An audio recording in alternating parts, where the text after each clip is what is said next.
یہ انداز جو ہے بڑا ایک چیلنجنگ سا انداز ہے، اور اس کا بھی جو پس منظر ہے پہلے آپ اس کو سمجھ لیجئے۔ نفسیاتی طور پر انسان کو اپنی خطا کا احساس ہو گیا، یہ بھی احساس ہو گیا جو میرا فرض تھا میں ادا نہیں کر رہا ہوں، مجھے ادا کرنا چاہیے، لیکن اب شیطان اگلا حربہ آزماتا ہے۔ دیکھو ابھی فلاں کام پڑا ہے، ابھی فلاں کام ہے، ابھی بیٹیوں کے ہاتھ گیلے کرنے ہیں، ابھی یہ کرنا ہے، ابھی بچے تمہارے چھوٹے ہیں، ابھی تمہارے بیٹوں کی تعلیم کا مرحلہ ہے، میاں ہو جانا ٹھیک، بعد میں سارے تقاضے مطالبے پورے کر لینا، پہلے یہ ذمہ داریاں تو پوری کرو۔ یہ حقوق العباد ہے بھائی، حقوق اللہ سے بڑھ کر ہے، یہ حقوق العباد ہے، اس کے لیے لگے رہو، پوری اپنی توانائیاں قوتیں صرف کرو، مال بناؤ، پیسہ کماؤ، تاکہ یہ ساری ذمہ داریاں ادا ہوتے رہنا۔ بعد میں ٹھیک ہے ذرا فراغت حاصل ہو جا، پھر تم سب اپنے آپ کو، اپنی پوری توانائیوں کو، اپنے پورے وقت کو اللہ کے لیے لگا دینا۔ یہ ہے تاخیر اور تعویق، اس کا حربہ شیطان کا، یہ سب سے بڑا۔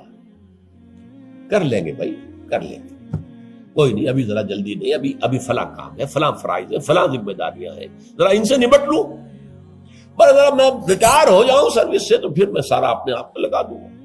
وہ ریٹائرمنٹ کرتے ہیں اس وقت جب آپ کے اندر رہتا ہی کچھ نہیں، اگر آپ کے اندر کچھ رہ جائے تو وہ چھوڑیں گے آپ کو، وہ ساری توانائیاں تو گئی، اب تو آپ کھوکھلا ایک ڈھانچہ لیے پھر رہے ہیں، آپ کے اندر صلاحیت اور قوت کہاں ہے اب؟ لہذا یہ سارے دھوکے شیطان کے ہیں۔ اس میں ایک چیلنجنگ انداز میں علم یعنی وقت آیا نہیں ہے ابھی اہل ایمان کے لیے، کس چیز کا انتظار کر رہا ہے؟ جو جیسے ہی خیال ہو جائے کہ واقعی یہ فرض ہے، فوراً لبیک کہو۔ تم نے اگر کسی بھی پہلو سے تاخیر اور تعویق کا راستہ اختیار کیا تو یہ شیطان کے پھندے میں گرفتار ہونے کا وہ راستہ ہے اصل۔ وہ شیطان پھر چھوڑے گا نہیں، پھر وہ اسے آپ کو اپنے فتراک کا نخچیر بنا لے گا، اپنے تھیلے میں شکار کی حیثیت سے، جیسے کہ آپ تیتر بار کے تھیلے میں ڈال لیتے ہیں شکار کر کے، اس کے فتراک کے نخچیر بن کر رہ جاؤ گے، پھر آگے نکل نہیں سکو گے۔ یہ تاخیر اور تعویق جو ہے، یہی ہوا تھا غزوہ تبوک میں۔ حضرت کعب ابن مالک رضی اللہ تعالیٰ عنہ نے، وہ بھی ان 3 صحابہ میں سے تھے جو سچے صادق الایمان صحابہ تھے، لیکن غزوہ تبوک میں نہیں گئے۔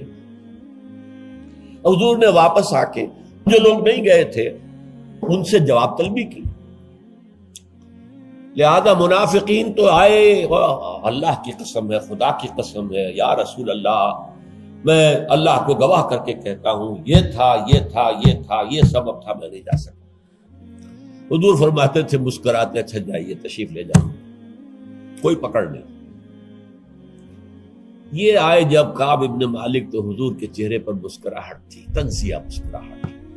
آپ فرمائیے آپ کیوں نہیں گئے، کیوں نہیں گئے تھے ہمارے ساتھ؟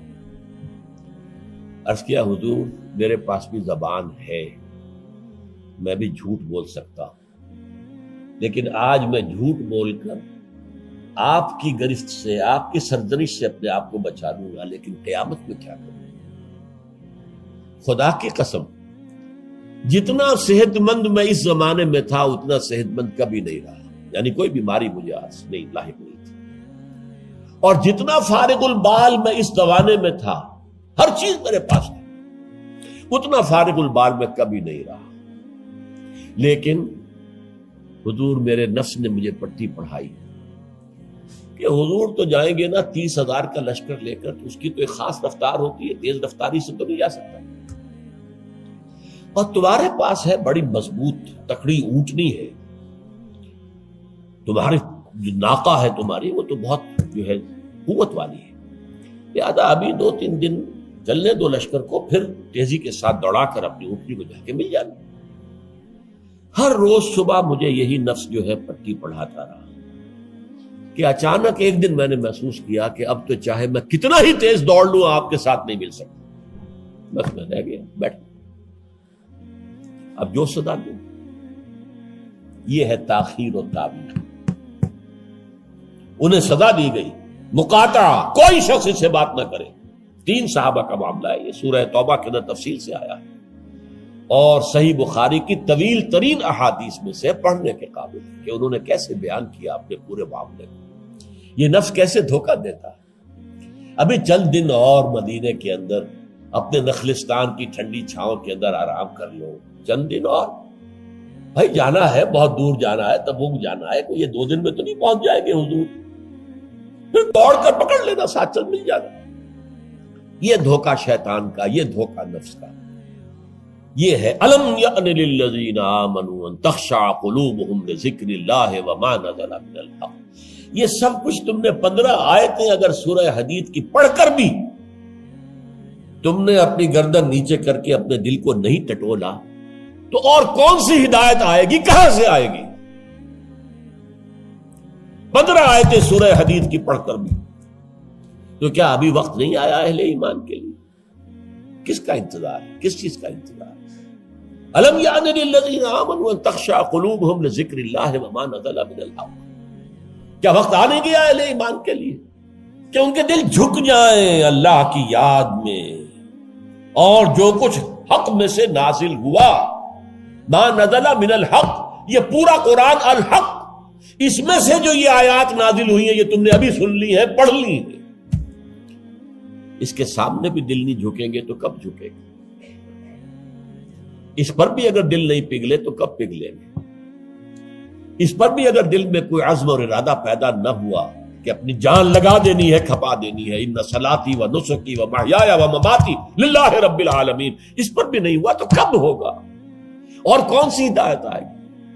فَبِأَيِّ حَدِيثٍ بَعْدَهُ يُؤْمِنُونَ، اس قرآن کے بعد اور کون سی چیز کے یہ منتظر ہے جس پر یہ ایمان لائیں گے؟ الم یأن للذین آمنوا ان تخشع قلوبہم لذکر اللہ وما نزل من الحق. اور جیسا کہ میں نے تمہیدی جو میرا بیان تھا ان صورتوں کے بارے میں، اس میں عرض کیا تھا ان میں اہل کتاب سے خطاب نہیں ہے، اہل کتاب کو نشان عبرت کے طور پر پیش کیا گیا. دیکھو مسلمانوں، تم سے پہلے بھی ایک امت تھی، معمولی امت نہیں تھی. وہ امت جسے قرآن سند دے رہا ہے 2 دفعہ سورہ بقرہ کے اندر صرف، یا بنی اسرائیل اذکروا نعمتی التی انعمت علیکم وانی فضلتکم علی العالمین. اے بنی اسرائیل، یاد کرو میرے اس احسان کو جو تم پر ہوا، میں نے تمہیں تمام جہان والوں پر فضیلت دی تھی. وہ قوم، وہ امت، امت موسیٰ، اس امت کو کتنی کتابیں دی گئی؟ تورات انہیں دی گئی، زبور انہیں دی گئی، انجیل انہیں دی گئی. امت تو ایک ہی ہے. یہ حضرت مریم اسرائیلی نہیں تھی کیا؟ تو چاہے باپ حضرت عیسیٰ کا کوئی نہیں ہے لیکن وہ حضرت مریم کے بیٹے ہیں، اسرائیلی. یہ اسرائیلی نبوت ہے جو چلی آ رہی ہے، حضرت موسیٰ اور ہارون سے شروع ہوئی ہے 1400 برس قبل، اور حضرت عیسیٰ اور یحییٰ پر آ کر ختم ہوئی ہے. یہ سلسلہ نبوت کا، سینکڑوں نبی آ گئے 1400 برس میں. تو آپ اندازہ کیجئے اتنی بڑی امت، لیکن اس کا حال کیا ہوا؟ وَلَا يَكُونُوا، دیکھو نہ ہو جائیں یہ اہل ایمان بھی كَالَّذِينَ أُوتُوا الْكِتَابَ مِن قَبْلُ، ان لوگوں کے مانند جن کو کہ کتاب دی گئی تھی ان سے پہلے. فَطَالَ عَلَيْهِمُ الْأَمَدُ، تو جب ان پر ایک طویل مدت گزر گئی، فَقَسَتْ قُلُوبُهُمْ، تو ان کے دل سخت ہو گئے. اس کا نقشہ کھینچا گیا ہے سورہ بقرہ میں.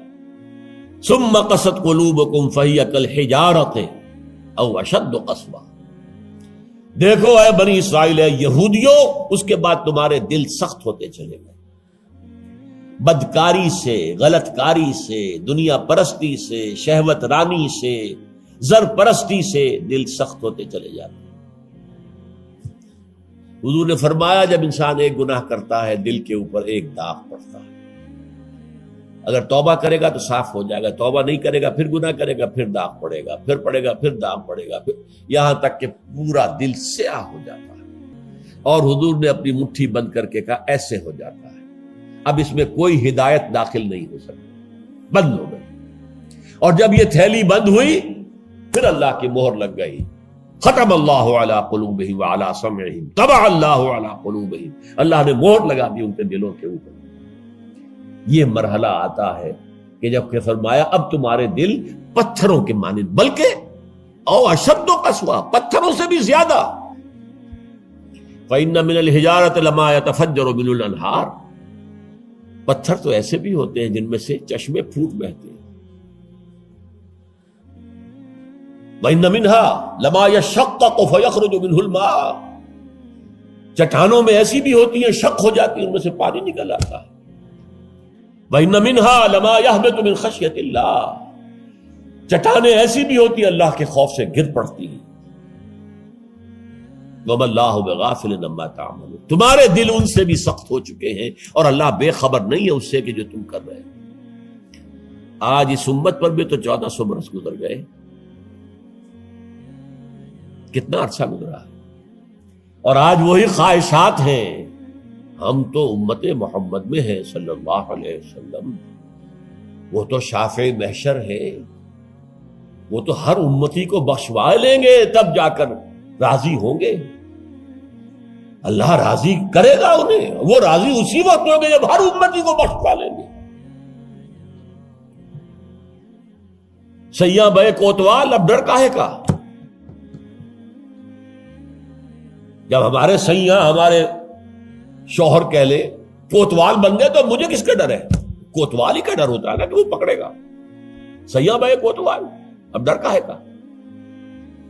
یہ ہے وہ چیز، امانی، دل کا امانی ہو.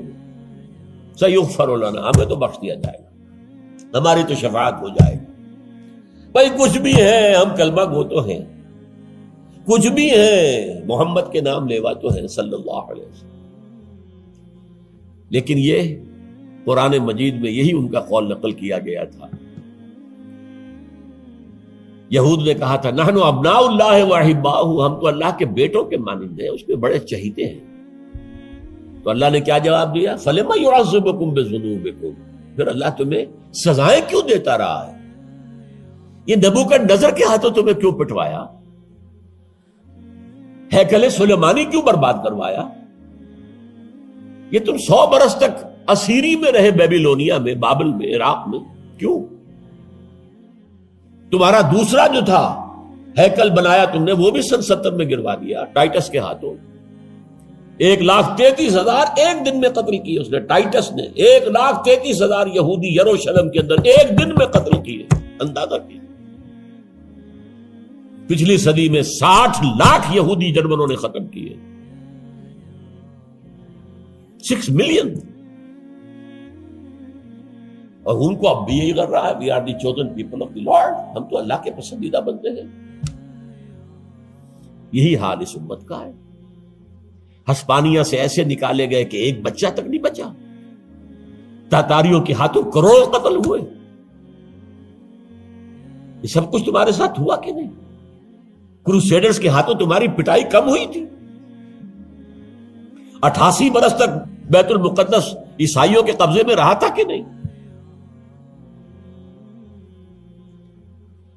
تو غور کیجئے، دلوں کو نرم کیجئے، اور دلوں کو نرم کرنے کا ذریعہ بھی قرآن ہے. یا ایھا الناس قد جاءتکم موعظۃ من ربکم. موعظہ، واعظ کہتے ہیں اس کو جو دل کو نرم کرے، اس میں رقت پیدا کر دے. رقیق کہتے ہیں پتلی شے کو، رقیق مادہ، رقیق مادہ. دل سخت ہو جائے اسے نرم کرنے کی ضرورت ہے. اس کے لیے واعظ بھی سب سے بڑا قرآن. الم یان للذین آمنوا ان تخشع قلوبهم لذکر اللہ وما نزل من الحق ولا یکونوا کالذین اوتوا الکتاب من قبل. تمہارے سامنے موجود ہے. فطال علیہم الامد، پھر ان پر ایک مدت جب گزر گئی، فقست قلوبهم، تو ان کے دل سخت ہو. البتہ یہاں ایک واقعہ میں اور عرض کر دوں. ایک دل کی سختی وہ تھی جو یہودیوں کی ہو گئی تھی، یا ہم میں سے بھی بہت سو کی ہو چکی ہے. لیکن ایک اور دل کی سختی بھی ہوتی ہے، وہ اپنے احساس کی شدت کی بنا پر. یہ معاملہ حضرت ابوبکر کے ساتھ پیش آیا رضی اللہ تعالی. ان کے عہد خلافت میں ایک وفد آیا باہر سے. انہیں جب قرآن کی آیات سنائی گئی تو ان کی آنکھوں سے آنسو بہ نکلے. حضرت ابوبکر نے فرمایا ہاکذا کنا حتی قست القلوب. ایسے ہی ہم بھی ہوتے تھے، قرآن سنتے ہی، قرآن پڑھتے ہوئے ہمارے آنکھوں سے آنسو جاری ہو جایا کرتے، یہاں تک کہ ہمارے دل سخت ہو گئے. معاذ اللہ، معاذ، یہ شدت احساس ہے۔ یقیناً یہ ہوتا ہے جب آدمی عادی ہو جاتا ہے تو وہ کیفیت نہیں رہتی۔ میں نے اللہ کے فضل و کرم سے 6 حج کیے، لیکن جو کیفیت پہلے حج کی تھی وہ پھر کبھی نصیب نہیں ہوئی۔ ویسے بھی یہ تھا کہ اس وقت تک ابھی اتنا ہجوم نہیں تھا۔ سن 62، اب آج سمجھیے 42 برس گزر چکے، تو اس وقت کا اور تھا معاملہ۔ اب جو ہے وہ ہجوم کی جو ہے وہ اس میں کبھی انسان کو اپنے اندر جھانکنے کا، کہیں تنہائی میں بیٹھ کر یاد کرنے کا موقع نہیں ملتا، لیکن وہ تھا۔ لیکن ویسے بھی بات یہ ہے کہ ایک آدمی، اب جو لوگ وہاں رہتے ہیں مکے میں رہنے والے، ان میں سے اکثر کو ہم دیکھتے ہیں وہ خانہ کعبہ کا، اس اصل چوکور گھر کا بھی کوئی ادب نہیں کرتے۔ وہ تو ہر وقت ان کے نگاہوں کے سامنے عادی ہو گئے۔ تو ایک شکل یہ ہوتی ہے کہ جو ایک تعامل کثرت کے ساتھ جب ایک بات ہو رہی ہو تو پھر اس کی وہ تاثیر نہیں رہتی۔ تو فرمایا فقست قلوب، حضرت ابو بکر کا بھی وہ احساس کی شدت جو تھی، جیسے حضور نے فرمایا انہ لیغان علی قلبی، میرے دل پر بھی کبھی کبھی حجاب سا طاری ہو جاتا ہے۔ معاذ اللہ، کیسا حجاب؟ اب اس حجاب کے لفظ سے دھوکہ نہ کھا جائیے کہیں۔ ایک حجاب میرا اور آپ کا ہے، ایک حجاب محمد رسول اللہ صلی اللہ علیہ وسلم، کہ وہ جو اللہ کی طرف توجہ کی انٹینسٹی ہے، انٹینسٹی اس میں تھوڑی سی کمی بھی ہو گئی تو اسے آپ حجاب سے تعبیر کریں۔ ہمیں تو وہ کیفیت ہی میسر نہیں ہو سکتی، لیکن اس انٹینسٹی کے اندر، یہ لفظ انٹینسٹی انگریزی کا بار بار بول رہا ہوں، اس کی شدت، لیکن شدت کے لفظ کے اندر جو ہے وہ اتنا مفہوم نہیں آتا جتنا انٹینسٹی کے لفظ میں۔ وہ انٹینسٹی جو ہے اس میں ذرا سی کمی ہوئی، حضور پریشان ہو گئے۔ وَإِنَّهُ لَيُغَانُ عَلَىٰ قَلْبِي وَإِنِّي لَأَسْتَغْفِرُ اللَّهَ 70 مَرَّةً فِي كُلِّ يَوْمٍ، اور ہر روز میں 70 مرتبہ استغفار کرتا ہوں اللہ کے جناب۔ تو کیا آپ گناہ کرتے تھے؟ معاذ اللہ۔ یہ ذرا سی اس توجہ کی شدت میں، انٹینسٹی میں ذرا سی کمی ہوئی، اسے بھی آپ حجاب سے تعبیر کریں۔ تو یہی ہے مفہوم حضرت ابو بکر کے اس قول کا۔ لیکن ایک ہے قساوت قلبی، معصیت کی وجہ سے، دنیا پرستی کی وجہ سے، نفس پرستی کی وجہ سے، زر پرستی کی وجہ سے، شہرت پرستی کی وجہ سے، اقتدار پرستی کی وجہ سے، یہ پرستشیں جو ہیں، یہ جو دل کو سخت کرتی ہیں تو وہ پتھر اور چٹان سے زیادہ سخت ہو جاتا ہے۔ ثم قست قلوبکم فہی کالحجارۃ او اشد قسوہ وان من الحجارۃ لما يتفجر منه الانہار وان منها لما يشقق فيخرج منه الماء وان منها لما يهبط من خشیۃ اللہ وما اللہ غافل عما تعملون وکثیر منهم فاسقون۔ اب ان میں سے اکثریت جو ہے وہ فاسقوں اور فاجروں پر مشتمل ہے۔ کیا یہی کیفیت آج کی مسلمان امت کی نہیں ہے؟ کیا عظیم اکثریت فساق و فجار پر مشتمل نہیں؟ کیا عظیم اکثریت حرام خور نہیں ہے؟ کیا عظیم اکثریت جھوٹی نہیں ہے؟ نفاق کی تینوں علامتیں، اذا حدث کذب وَإِذَا وَعَدَ أَخْلَفَ وَإِذَا خَانَ۔ حضور نے فرمایا منافق کی 3 نشانیاں ہیں، جب بولے جھوٹ بولے، وعدہ کرے خلاف ورزی کرے، امین بنایا جائے، امانت رکھوائی جائے، خیانت کرے۔ یہ الفاظ ہیں بخاری شریف کے بھی اور مسلم شریف کے بھی، اور مسلم شریف میں اضافی الفاظ ہیں وَلَوْ صَامَ وَصَلَّى وَزَعَمَ أَنَّهُ مُسْلِمٌ۔ خواہ ایسا شخص روزہ رکھتا ہو، نماز پڑھتا ہو، اپنے آپ کو مسلمان سمجھتا ہو، لیکن منافق ہے۔ یہی جو میں نے شروع میں آج بات کہی تھی، ایک نفاق ہے شعوری، ایک غیر شعوری۔ وہ منافق سمجھتے تھے ہم عقل مند ہیں، یہ بے وقوف ہے۔ وَإِذَا قِيلَ لَهُمْ آمِنُوا كَمَا آمَنَ النَّاسُ قَالُوا أَنُؤْمِنُ كَمَا آمَنَ السُّفَهَاءُ۔ جب ان سے کہا جاتا بھلے لوگوں، جیسے اور لوگ ایمان لائے ویسے ایمان لاؤ، جیسے وہ اللہ کی پکار پر لبیک کہنے کو ہر وقت تیار رہتے ہیں، کہتے ہیں ہم ان بے وقوفوں کی طرح ایمان لائیں، یہ تو پاگل ہیں، بے وقوف ہیں، فینیٹکس ہیں۔ فنڈامنٹلسٹ ہے، ایکسٹریمسٹ ہے. ہم تو ماڈریٹ اور بڑا روشن خیال اسلام جو ہے اس کے قائل ہیں. جب ان سے کہتا تھا فساد مت مچاؤ، کہتے تھے ہم تو مسلح ہیں بھائی، ہم تو چاہتے ہیں صلح. یہ محمد ہے صلی اللہ علیہ وسلم جنہوں نے اب یہ جنگ کا بازار گرم کر دیا. کیا ضرورت تھی؟ مکے میں 13 برس تبلیغ کرتے رہے، کوئی ہاتھ نہیں اٹھایا، یہی پروسیس جاری رہتا. خامخواہ یہ جنگ کا سلسلہ شروع کر دیا. کیا فائدہ؟ یہ بھی کہا جا سکتا ہے جس دشمن کو گڑ دے کر مارا جا سکتا ہے اسے زہر کا کو دینا ہے. بھائی تمہاری تعلیم اتنی اعلیٰ ہے، اتنی عمدہ ہے، فطرت کے مطابق ہے، پھیلاؤ. لیکن محمد کی سنت کچھ اور ہے، اسوہ محمدی کچھ اور ہے صلی اللہ علیہ وسلم. اس کے لیے منہج انقلاب نبوی میری کتاب کا مطالعہ کیا، تب پتہ چلے گا انقلاب کسے کہتے ہیں. اور یہ رسول انقلاب تھے صلی اللہ علیہ وسلم. بہرحال کثیر منہم فاسقون، جو بات کہی گئی ان اہل کتاب کے لیے اس وقت، آج وہ ہم پر راست آ رہی ہے. اللہ تعالی ہمیں اس سے نکلنے، توبہ کرنے، اللہ کی جناب میں سر جھکانے، اللہ کی کتاب کے سامنے سر جھکانے کی اللہ تعالی ہمیں توفیق عطا فرمائے.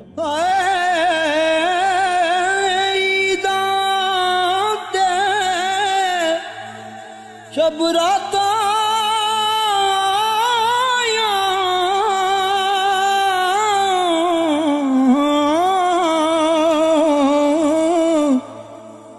سب لوگ گران آئے،